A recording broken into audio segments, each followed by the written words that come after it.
नाज़रीन अस्सलाम वालेकुम, आपकी खिदमत में एक नई वीडियो के साथ आपका मेजबान हाजिर है। नाज़रीन, राना सनाउल्लाह, मियां जुवैद लतीफ और ख्वाजा साद के बाद मुस्लिम लीग नवाज का बड़ा पुराना साथी और हर इलेक्शन इनके साथ डट कर लड़ने वाला शख्स और अपने जिला की एक जानी पहचानी शख्सियत चौधरी आबद रजा कोटला ने भी आज इलेक्शन के हवाले से बड़े बड़े इंकशाफात कर डाले हैं। नाज़रीन, एक दफा वीडियो मुलाजा फरमाएं, फिर इस पर मुकम्मल तफसील आपके सामने रखते हैं। इमरान डट गया और वोट उसके साथ खड़ा हो गया। मेरी पूरी जमात का दूसरा नंबर है। हम पीटीआई के हर कैंडिडेट के सेकंड आए। मैं समझता हूँ कि इस हलके के बच्चियों ने या ख़वातीन ने इमरान खान को मेरे पे तरजीह दी है, तो मैं तो बिल्कुल उसे ऑन करूँगा। सीनियर रहनुमा है पाकिस्तान मुस्लिम लीग नून आबिद रजा कोटला साहब। जनाब जो साहब, बहुत शुक्रिया, आपने वक्त दिया। मेहरबानी। ये क्या है, हुकूमत तो आपकी है, मुस्लिम लीग नून की हुकूमत चल रही है, आप लेकिन खफा रूठे रूठे और कह रहे हैं कि चौधरी सालिक हुसैन भी ठीक नहीं जीते, चौधरी शाफे भी। आप एक फेडरल मिनिस्टर, एक सूबाई वज़ीर, आप कह रहे हैं इनका मैंडेट नकली है, जैली है। देखिए फ़र्क साहब, पहली बात तो ये कि मैं बिल्कुल रूठा हुआ नहीं हूँ और ना ही मैं किसी तस्सब की बुनियाद पे ये बात कर रहा हूँ। ठीक है। मैंने क्योंकि जहाँ तक अपनी सियासत जब से शुरू की है, अल्लाह ताला का शुक्र है कि वो बिल्कुल अपनी सियासत सच्चाई पे की है, अवामी खिदमत पे सियासत की है और ख़िदमत के ज़रिए जो मुझे मैंडेट मिला, मेरी फैमिली को उसी पे यकीन और बिलीव किया। जब मैं देखता हूँ कि 4 कैंडिडेट इलेक्शन लड़ते हैं, फर्स्ट और सेकंड 2 होते हैं जी। आप इलेक्शन जीतते हैं या हारते हैं। लेकिन देखिए, जब आप जीतने वाले और हारने वाले दोनों रिंग से बाहर हों और तीसरे या चौथे नंबर वाले को आप MP MNA बना के पार्लियामेंट में भेज दें, तो ये बात फ़र्क साहब किसी और की मजबूरी तो हो सकती है, मेरी तो नहीं हो सकती। तो मैं कम से कम आप 30 लाख आबादी पे मेरा डिस्ट्रिक्ट है। ठीक है। तो मुझे ये समझ नहीं आती, अगर मैं भी नुमाइंदगी नहीं करूँगा, अगर मैं भी कहीं पार्टी का हया करूँगा, कहीं किसी का दबाव अपने ज़हन में रखूँगा, तो फिर मेरे पास एक ही सलूशन है कि मैं सियासत से दस्तबरदार हो जाऊँ।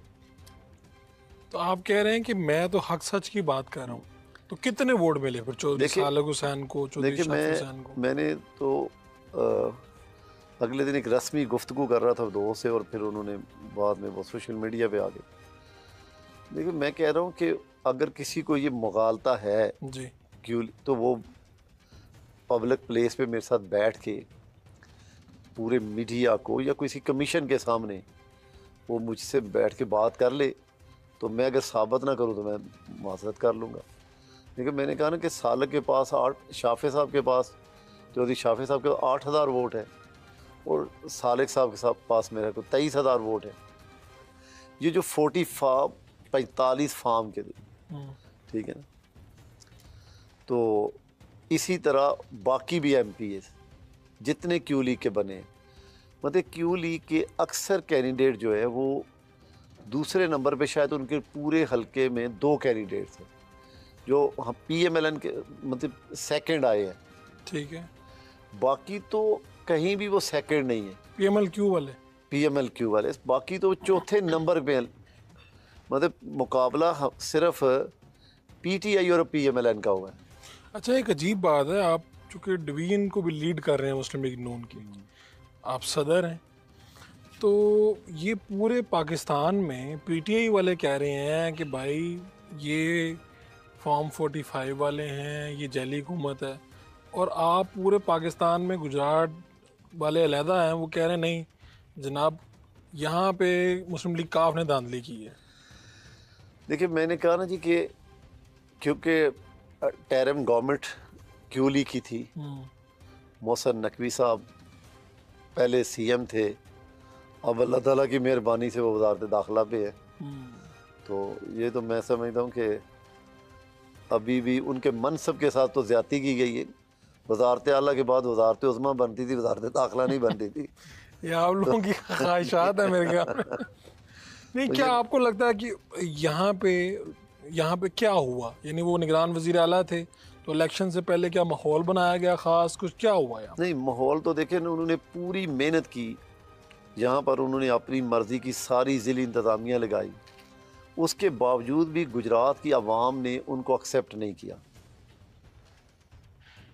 और मैंने कहा ना कि तीसरे चौथे नंबर से उन्हें उठा के ना सिर्फ मेंबर पार्लियामेंट बनाया बल्कि वजीर भी बना दिया। तो किसी ने गुजरात में कोई रैली निकली, कोई जुलूस नहीं निकला, नहीं देखिए, किसी ने एहतजाज नहीं किया? आप टीवी पे एक आधी मरतबा कह दिया आपने। देखिए रैलियां या जलूस तो शुरू में उन्होंने तो ज़रूर कोई ना कोई मज़ामत की, ये यकीनन है कि बाकी किसी ने नहीं की, उसकी वजह कई वजूहात हो सकती है। मुस्लिम लीग नून के रहनुमा आबद रज़ा कोटला निकलते, पीछे उनके सैकड़ों लोग होते और वो कहते कि हमारा मैंडेट है, हमारा वापस किया जाए। देखिए मतलब मैंने कहा ना कि पहली बात कि मेरा मैंडेट नहीं था। ठीक है, मैं अगर फर्स्ट पे होता तो मुझे वो हरवाते तो फिर शायद मैं अब तक यहाँ मेरे लिए जेल हो सकती थी या कब्र हो सकती थी, तीसरा रास्ता नहीं था मेरे पास। आप कह रहे हैं जो कि मेरा नंबर दूसरा है। ठीक है, जब मैंने कहा कि मेरी पूरी जमात का दूसरा नंबर है, हम पीटीआई के हर कैंडिडेट के सेकंड आए।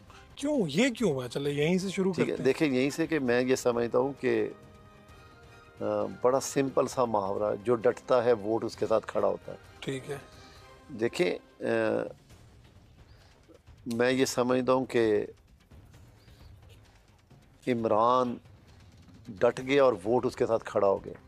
अच्छा, ठीक है ना, हम ये हवा चली है जिसे आप डिनाई नहीं कर सकते। और आप कह रहे हैं ये बहादुरी का वोट है। ठीक है ना, ये अगर कोई इस तरह डट जाएगा, कोई भी हो, तो उसको वोट मिल जाएगा। देखिए यही वोट तो आपको भी डटने की वजह से मिलता है। आपका यहाँ पे ठीक है ना, इस हवाले से फेयर हुआ इलेक्शन कि आप दूसरे नंबर पे हैं।